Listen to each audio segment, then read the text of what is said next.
Hello good evening everyone, स्वागत है आप सभी का आपके अपने प्यारे से विद्या आनंद यूट्यूब चैनल में। तो चलिए आज की क्लास में हम लोग पढ़ने वाले हैं क्लास 12 हिंदी का 35 VVI ऑब्जेक्टिव क्वेश्चन। ये सारे प्रश्न आपके 2024 बोर्ड एग्जाम के लिए काफ़ी ज़्यादा इंपॉर्टेंट है। तो आज के क्लास को आप सभी लास्ट तक देखिएगा और इन सारे प्रश्न को अच्छे से याद भी कर लीजिएगा। ओके, चलिए क्लास को स्टार्ट करते हैं। उससे पहले अगर आप इस चैनल पर नए जुड़ रहे हैं तो सब्सक्राइब करके जुड़ जाइए हमारे साथ और अपने एग्जाम की तैयारी बेहतर से बेहतर कीजिए। ओके, चलिए आपके एक प्यारे से लाइक के साथ क्लास को स्टार्ट करते हैं और आप सभी हमारे साथ चैट सेक्शन में और कमेंट सेक्शन में आंसर लगाते चलिएगा। देखिए पहला नंबर सवाल आपके सामने है कि लगाओ मंदिर कौन सी संज्ञा है। बताएंगे आप सभी कि मंदिर कौन सी संज्ञा है, द्रव्यवाचक संज्ञा, व्यक्तिवाचक संज्ञा, जातिवाचक संज्ञा या फिर समूहवाचक संज्ञा। तो मैं बता दूं इसका सही जवाब हो जाएगा जातिवाचक संज्ञा। देखिए भाई मंदिर जो है कई प्रकार के होते हैं, इसलिए मंदिर की एक जाति का बोध हुआ, इसलिए यह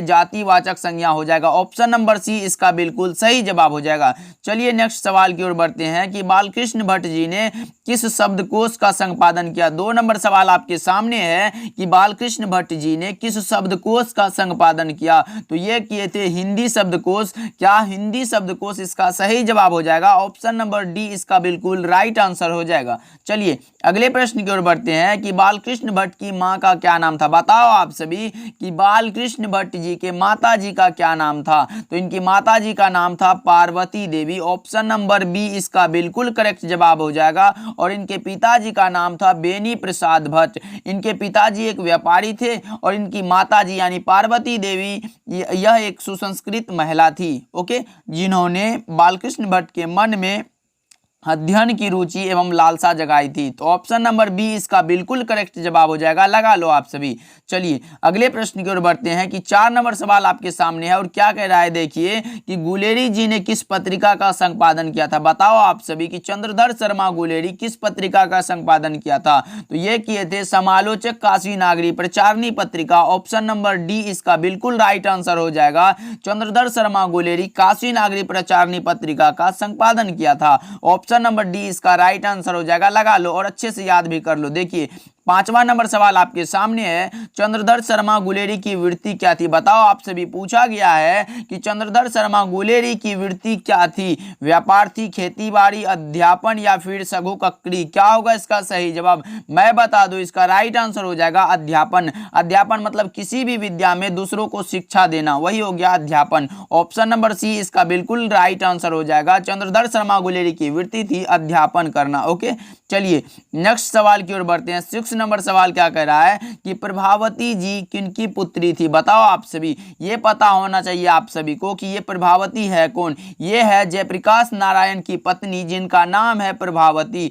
और पूछा गया प्रभावती जी किनकी पुत्री थी। तो ये थी प्रसिद्ध गांधीवादी की पुत्री ब्रज किशोर प्रसाद की पुत्री जिसका नाम है प्रभावती। प्रभावती जी पुत्री थी ब्रज किशोर प्रसाद की। तो ऑप्शन नंबर ए इसका राइट आंसर हो जाएगा। प्रसिद्ध गांधीवादी मतलब हो गया गांधीवाद का अनुसरण करना। ओके, चलिए अगले प्रश्न की ओर बढ़ते हैं। 7 नंबर सवाल क्या कह रहा है कि जयप्रकाश नारायण की प्रारंभिक शिक्षा कहाँ हुई थी। बताओ आप सभी, जयप्रकाश नारायण की प्रारंभिक शिक्षा कहाँ हुई थी। घर पर, स्कूल में, कॉलेज में या फिर ननिहाल में। क्या होगा इसका सही जवाब। बताओ आप सभी, 7 का सही जवाब। इनका प्रारंभिक शिक्षा हुआ था घर पर ही। कहाँ, घर पर ही। और उसके बाद हुआ था पटना कॉलेजिएट में। यहाँ प्रारंभिक शिक्षा पूछा गया है, इसीलिए घर पर। ऑप्शन नंबर ए इसका बिल्कुल करेक्ट जवाब हो जाएगा। चलिए अगले प्रश्न की ओर बढ़ते हैं कि दिनकर जी कवि के साथ और क्या थे। बताओ आप सभी, रामधारी सिंह दिनकर कवि के साथ और क्या थे। नाटककार, उपन्यासकार, गद्यकार, एकांकीकार या फिर एकांकीकार। क्या होगा इसका सही जवाब बताओगे आप सभी। तो ये गद्यकार और एकांकीकार ऑप्शन नंबर सी में जो दिया गया है सही जवाब हो जाएगा। चलिए अगले प्रश्न की ओर बढ़ते हैं। 9 नंबर सवाल क्या कह रहा है कि रामधारी सिंह दिनकर यानी मैंने बता दिया आंसर इसका। रामधारी सिंह का उपनाम क्या था। बताओ आप सभी, उपनाम पूछा गया है। उपनाम जैसे स्टूडेंट भी बहुत हैं हमारे इस क्लास में, जैसे नीरज निराला, दीपक दीवाना, ऐसे ये टाइटल जोड़ते हैं ना, उसी प्रकार पूछा गया है कि रामधारी सिंह का उपनाम क्या था। तो इनका उपनाम था दिनकर जी। क्या? दिनकर जी बिल्कुल सही जवाब हो जाएगा, लगा लो आप सभी। चलिए अगले प्रश्न की ओर बढ़ते हैं। 10 नंबर सवाल क्या कह रहा है कि अज्ञे जी यानी सच्चिदानंद हीरानंद वात्स्यायन अज्ञे हिंदी के अलावा किस भाषा के जानकार थे? बताएंगे आप सभी। क्या होगा इसका सही जवाब 10 का? तो मैं बता दूं, इसका सही जवाब हो जाएगा इनमें से सभी, यानी संस्कृत के भी इनको ज्ञान था, अंग्रेजी, फारसी, तमिल। ऑप्शन नंबर डी लगा लो, डी इसका बिल्कुल करेक्ट जवाब हो जाएगा। चलिए अगले प्रश्न की ओर बढ़ते हैं। देखिए रोज शीर्षक कहानी के लेखक कौन है? ये बताएंगे आप सभी कि रोज शीर्षक कहानी के लेखक कौन है। मैं बता दूं, रोज पाठ यह एक प्रकार का कहानी है। देखिए यहाँ पर दिया गया कहानी के लेखक पूछा गया, तो इनके लेखक का नाम है Sachchidanand Hiranand Vatsyayan Agyeya. Option number B सही जवाब हो जाएगा, लगा लो आप सभी। चलिए 12 नंबर सवाल की ओर बढ़ते हैं कि 1914 ईस्वी में बताओ आप सभी कि 1914 ईस्वी में भगत सिंह किस पार्टी की ओर आकर्षित हुए थे? बताओ आप सभी। तो ये हुए थे गदर पार्टी की ओर आकर्षित। तो ऑप्शन नंबर ए इसका राइट आंसर हो जाएगा, लगा लो आप सभी।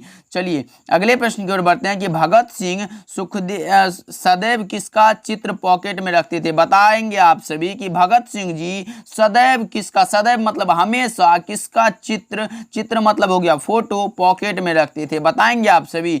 तो ये रखते थे किसका? बताओ आप सभी। 13 का सही जवाब हो जाएगा Kartar Singh Sarabha. Option number D इसका बिल्कुल करेक्ट जवाब हो जाएगा, लगा लो आप सभी। चलिए अगले प्रश्न की ओर बढ़ते हैं। माथुर जी को किस उपाधि से विभूषित किया गया था? बताएंगे आप सभी। 14 का सही जवाब क्या होगा कि माथुर जी को किस उपाधि से विभूषित किया गया था? 14 का सही जवाब हो जाएगा ऑप्शन नंबर ए विद्यावारिधि की उपाधि से। ओके, तो अच्छे से याद कर लीजिएगा कि माथुर जी यानी जगदीश चंद्र माथुर को विद्यावारिधि की उपाधि से विभूषित किया गया था। ओके, चलिए 15 नंबर सवाल की ओर बढ़ते हैं। जातिवाचक संज्ञा पूछा गया आप सभी से। मैंने बताया था अभी जातिवाचक संज्ञा का एक उदाहरण। बताओ आप सभी क्या होगा? दुख, जैसे ये अनुभव करते हैं दुख, तो भाई जातिवाचक संज्ञा नहीं हो सकता। सेना, ये भी जातिवाचक संज्ञा, लेकिन लड़का जो है इससे लड़का जाति का बोध होता है, इसलिए ऑप्शन नंबर सी इसका बिल्कुल करेक्ट जवाब हो जाएगा, लगा लो आप सभी। भाई आज के क्लास में हम लोग 35 हिंदी का ऑब्जेक्टिव करने वाले हैं, तो अच्छे से ध्यान में रखिएगा और याद भी करते चलिएगा। अगर आप सभी अभी तक क्लास को लाइक नहीं किए हो तो भाई कर दिया करो। देखिए ये पीडीएफ बनाने में कम से कम जानते हो 2 घंटा लगता है एक पीडीएफ बनाने में। ओके, तो आप लोग समझ रहे होंगे। चलिए अगले प्रश्न की ओर बढ़ते हैं कि जगदीश चंद्र माथुर को कौन सा अवार्ड मिला था? बताएंगे आप सभी कि जगदीश चंद्र माथुर को कौन सा अवार्ड पुरस्कार मिला था? बताओ आप सभी। Kalidas award, Tulsidas award, Kabirdas award या फिर सूरदास अवार्ड? इनको एक ही पुरस्कार है जिसका नाम है Kalidas award. Option number A इसका बिल्कुल करेक्ट जवाब हो जाएगा, लगा लो आप सभी। चलिए नेक्स्ट सवाल की ओर बढ़ते हैं कि सिपाही की माँ एकांकी के लेखक कौन है? बताओ आप सभी। आपको पता होना चाहिए कि सिपाही की माँ जो है यह एक प्रकार का एकांकी है और इनके लेखक का नाम है मोहन राकेश। क्या? Mohan Rakesh. Option number A इसका बिल्कुल करेक्ट जवाब हो जाएगा, लगा लो आप सभी। ओके, चलिए अगले प्रश्न की ओर बढ़ते हैं कि विष्णु किस एकांकी की पात्रा है? बताओ आप सभी कि विष्णु किस एकांकी की पात्रा है? बताओ आप सभी। तो ये सिपाही की माँ की पात्रा है, तो 18 का सही जवाब ऑप्शन नंबर सी हो जाएगा। ओके, चलिए अगले प्रश्न की ओर बढ़ते हैं कि नामवर सिंह किस पत्रिका के संपादक थे? बताएंगे आप सभी कि नामवर सिंह जी किस पत्रिका के संपादक थे? 19 का सही जवाब क्या होगा? तो ये आलोचना के संपादक थे। ऑप्शन नंबर ए इसका बिल्कुल करेक्ट जवाब हो जाएगा, लगा लो आप सभी। और कब किए थे संपादक? तो 1967 ईस्वी में। ध्यान में रखिएगा कब? 1967 ईस्वी में। ये दिया नहीं गया है लेकिन मैं बता दे रहा हूँ, अगर पूछ दिया तो आप लगा देना। ओके, चलिए नेक्स्ट सवाल की ओर बढ़ते हैं। 20 नंबर सवाल आपके सामने है कि कविता के नए प्रतिमान पर नामवर सिंह को, पहले ये याद कर लो कि कविता के नए प्रतिमान नामवर सिंह की रचना है। ओके, और इस पर पूछा गया है कि नामवर सिंह को कौन सा पुरस्कार मिला था? यानी कविता के नए प्रतिमान पर नामवर सिंह को कौन सा पुरस्कार मिला था? बताओ। भारतीय ज्ञानपीठ पुरस्कार, साहित्य अकादमी पुरस्कार, भारत रत्न या फिर डॉक्टर अंबेडकर राष्ट्रीय पुरस्कार? क्या होगा इसका सही जवाब? 20 का सही जवाब हो जाएगा साहित्य अकादमी पुरस्कार दिया गया था इस रचना पर। किस रचना पर? कविता के नए प्रतिमान पर नामवर सिंह को साहित्य अकादमी पुरस्कार दिया गया था। ओके, चलिए 21 नंबर सवाल आपके सामने है कि ओम प्रकाश वाल्मीकि का जन्म कब हुआ था। बताओ आपसे भी जन्म पूछा गया है, क्या होगा इसका सही जवाब। 21 का सही जवाब हो जाएगा 30 जून 1950। कब? 30 जून 1950 को ओम प्रकाश वाल्मीकि जी का जन्म हुआ था। चलिए अगले प्रश्न की ओर बढ़ते हैं। 22 नंबर सवाल आपके सामने है कि ओम प्रकाश वाल्मीकि को कौन सा पुरस्कार मिला था। बताओ आप सभी। डॉक्टर अंबेडकर राष्ट्रीय पुरस्कार, परिवेश सम्मान, जयश्री सम्मान या फिर इनमें से सभी। क्या होगा इसका सही जवाब। 22 नंबर सवाल का जवाब हो जाएगा इनमें से सभी। देखो जी, डॉक्टर अंबेडकर राष्ट्रीय पुरस्कार ये भी दिया गया था, और कब दिया गया था ये मैंने अलग से लिखा है 1993 ईस्वी में। अगर आप सभी से अलग से भी पूछ दिया जाए कि ओम प्रकाश वाल्मीकि को परिवेश सम्मान कब मिला था, जयश्री सम्मान कब मिला था, तो मैंने बगल में लिख दिया है जो जब मिला था। देखिए डॉक्टर अंबेडकर राष्ट्रीय पुरस्कार 1993 में मिला था। अच्छे से ध्यान में रखिएगा, डॉक्टर अंबेडकर राष्ट्रीय पुरस्कार 1993, परिवेश सम्मान 1995, जयश्री सम्मान 1996। अच्छे से ध्यान में रखिएगा, इनमें से सभी हो जाएगा। और एक पुरस्कार मिला था शायद 22 का सही जवाब एक और कार्यक्रम कथाक्रम था, कथाक्रम सम्मान, जो कि 2000 ईस्वी में मिला था शायद 2000 ईस्वी में। तो याद रखिएगा कि 2000 ईस्वी में कथाक्रम सम्मान वो मिला था। ओके, तो अच्छे से ध्यान में रखिएगा। 23 नंबर सवाल की ओर बढ़ते हैं कि मलयज जी का जन्म कहाँ हुआ था। बताओ आप सभी कि मलयज जी का जन्म कहाँ हुआ था। पूछा गया आप सभी से दिल्ली में, अहमदाबाद में, आजमगढ़ में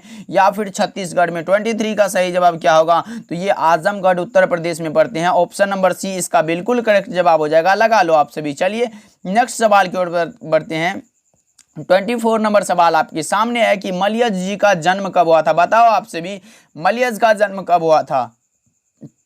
4 ऑप्शन दिया गया आप सभी के पास, लगाओ आप सभी। 24 का सही जवाब हो जाएगा 1935 में। कब? 1935 में। ऑप्शन नंबर बी सही जवाब हो जाएगा। अगर निधन पूछ दिया तो 26 अप्रैल 1982, 26 अप्रैल 1982। अच्छे से ध्यान में रखिएगा, 26 अप्रैल 1982 को इसका निधन हो गया था। ओके, चलिए 25 नंबर सवाल की ओर बढ़ते हैं। काफी ज्यादा इंपॉर्टेंट सवाल है। देखिए यथाशक्ति में कौन सा समास है। बताओ आप सभी की यथाशक्ति में कौन सा समास है। कर्मधारय, द्विगु, अव्ययी भाव या फिर बहुव्रीहि। कर्म यानी यथाशक्ति में पूछा गया, मैंने बताया था कि यथा से शुरू हो, प्रति से शुरू हो, बे से शुरू हो, भर से शुरू हो, तो आप आंख बंद करके अव्ययी भाव समास लगा सकते हो, कोई गलत बात नहीं है। तो चलिए अगले प्रश्न की ओर बढ़ते हैं। 26 नंबर सवाल आपके सामने है। तिरिछ लेख का संबंध किन से है। बताओ आप सभी। इनका संबंध है लेखक के पिताजी से। क्या? लेखक के पिताजी से। लेखक कौन थे? तिरिछ के लेखक कौन है बताएंगे आप सभी।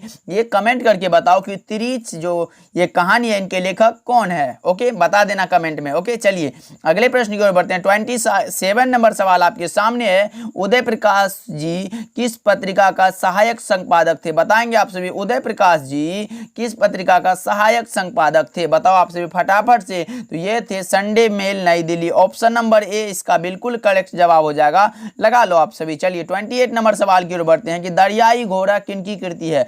बताएंगे आप सभी कि दरियाई घोड़ा किनकी कृति है। ऑप्शन ए में दिया गया मोहन राकेश, ऑप्शन बी में रांगे राघव, या फिर उदय प्रकाश, या फिर अमरकांत। 28 का सही जवाब क्या होगा बताएंगे आप सभी। तो यह रचना है उदय प्रकाश जी की। तो ऑप्शन नंबर सी लगा लो, बिल्कुल करेक्ट जवाब हो जाएगा। ओके, अच्छे से ध्यान में रखिएगा, दरियाई घोड़ा उदय प्रकाश की कृति है। चलिए अगले प्रश्न की ओर बढ़ते हैं। 29 नंबर सवाल आपके सामने है कि जे कृष्णमूर्ति का जन्म कब हुआ था। बताओ आप सभी कि जे कृष्णमूर्ति का जन्म कब हुआ था। ये हुआ था 12 मई 1895 ईस्वी में। कौन सा ऑप्शन सही हो जाएगा। ऑप्शन नंबर ए सही जवाब हो जाएगा कि जे कृष्णमूर्ति का जन्म हुआ था 12 मई 1895 ईस्वी को। ओके, चलिए 30 नंबर सवाल आपके सामने है कि आप विद्यालय क्यों जाते हैं। बताएंगे आप सभी। आप विद्यालय क्यों जाते हैं। शिक्षा प्राप्त करने के लिए, नौकरी करने के लिए, या फिर खेल प्रशिक्षण देने के लिए, या फिर पढ़ाने के लिए। तो भाई हम लोग क्यों जाते हैं। शिक्षा प्राप्त करने के लिए जाते हैं। स्कूल जाएंगे शिक्षा प्राप्त करने के, पढ़ाने थोड़ी न जाएंगे, नौकरी लेने के लिए थोड़ी न जाएंगे। ऑप्शन नंबर ए इसका बिल्कुल करेक्ट जवाब हो जाएगा कि शिक्षा प्राप्त करने के लिए स्कूल जाते हैं, विद्यालय जाते हैं। चलिए अगले प्रश्न की ओर बढ़ते हैं। 31 नंबर सवाल आपके सामने है कि आलस का विशेषण क्या होगा। तो यह हो जाएगा आलसी। आलस का यह विशेषता है कि लोगों को आलसी बनाता है। तो option number C right answer हो जाएगा। चलिए 32 नंबर सवाल आपके सामने है। निवास शब्द में उपसर्ग नी प्लस वास हो जाएगा। ऑप्शन नंबर डी इसका राइट आंसर हो जाएगा, याद कर लेना। ओके, चलिए अगले प्रश्न की ओर बढ़ते हैं कि पुरातन में कौन सा उपसर्ग है। उपसर्ग पहले लगाए जी, पूरा प्लस तन हो जाएगा। ऑप्शन नंबर डी इसका बिल्कुल करेक्ट जवाब हो जाएगा। चलिए 34 नंबर सवाल पे आ गए हैं कि निम्नलिखित में शुद्ध शब्द कौन है, बताओ आप सभी इनमें कौन सही है। परमेश्वर तो नहीं, परमेश्वर होता है। परीक्षण में दीर्घिकार होता है ऐसे, लेकिन प्राण, प्राण में ये वाला नो होता है, ये भी गलत है। लेकिन परीक्षा बिल्कुल सही लग रहा है। ऑप्शन नंबर डी इसका बिल्कुल करेक्ट जवाब हो जाएगा। ओके चलिए 35 नंबर सवाल की ओर बढ़ गए एंड लास्ट सवाल है कि कमल का पर्यायवाची क्या होगा, बताओ आप सभी कमल का पर्यायवाची क्या होगा। तो ये होता है जलज। क्या? जलज। ऑप्शन नंबर बी इसका बिल्कुल राइट आंसर हो जाएगा। और कई सारे होते हैं, जलज, पंकज, केसर, नलिन, पुंज, ये सब होते हैं, तो ध्यान में रखिएगा। एंड आज का क्लास आप सभी को कैसा लगा कमेंट करके बताइएगा। और मिलते हैं अगले क्लास में। अगले क्लास में हम लोग पढ़ने वाले हैं फिजिक्स लेके आएंगे आप सभी के लिए, काफ़ी ज़्यादा इंपॉर्टेंट सवाल होंगे। तो चैनल पे नए हैं तो सब्सक्राइब करके जुड़ जाइए, और बहुत सारा इंपॉर्टेंट वीडियो अपलोड कर दिया गया है, जाकर देखिए आप सभी। ओके चलिए मिलते हैं।